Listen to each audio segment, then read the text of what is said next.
λόγους που αποφασίσαμε στην Itzegow να προβούμε σε σημαντικές επενδύσεις σε σύγχρονο εξοπλισμό είναι γιατί θεωρούμε την καινοτομία και θεωρούμε τις νέες τεχνολογίες μονόδρομο για την περαιτέρω ανάπτυξή μας.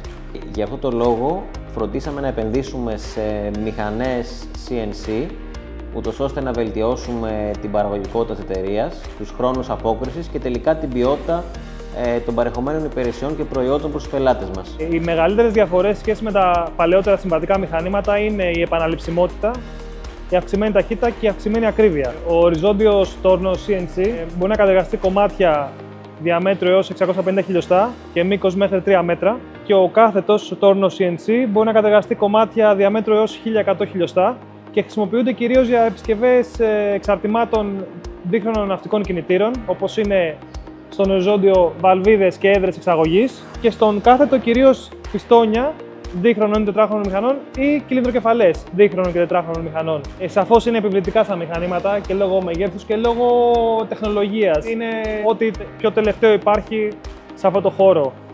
Είναι πολύ φιλικά προς το χρήστη και αυξάνουν πάρα πολύ τις δυνατότητές μας ως προς την κατασκευή και την επισκευή.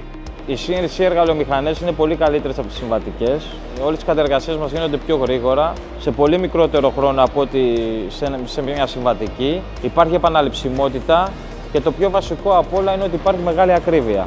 Επιπρόσθετα, οι CNC εργαλειομηχανές παρέχουν μεγαλύτερη ασφάλεια στο χειριστή από τις συμβατικές εργαλειομηχανές σε ένα χειριστή. Οι CNC εργαλειομηχανές έχουν διάφορες δικλείδες ασφαλείας και έχουν και μια πόρτα την οποία μας χωρίζει από το κομμάτι. Στην Itzegow δεν φροντίζουμε μόνο να έχουμε σύγχρονο εξοπλισμό και να τον χρησιμοποιούμε συμβατικά. Η μεγάλη μας διαφορά είναι ότι πάντοτε προσπαθούμε με δημιουργικό τρόπο να βρίσκουμε νέους τρόπους να προσαρμόζουμε τις σύγχρονες τεχνολογίες στις ανάγκες των πελατών μας.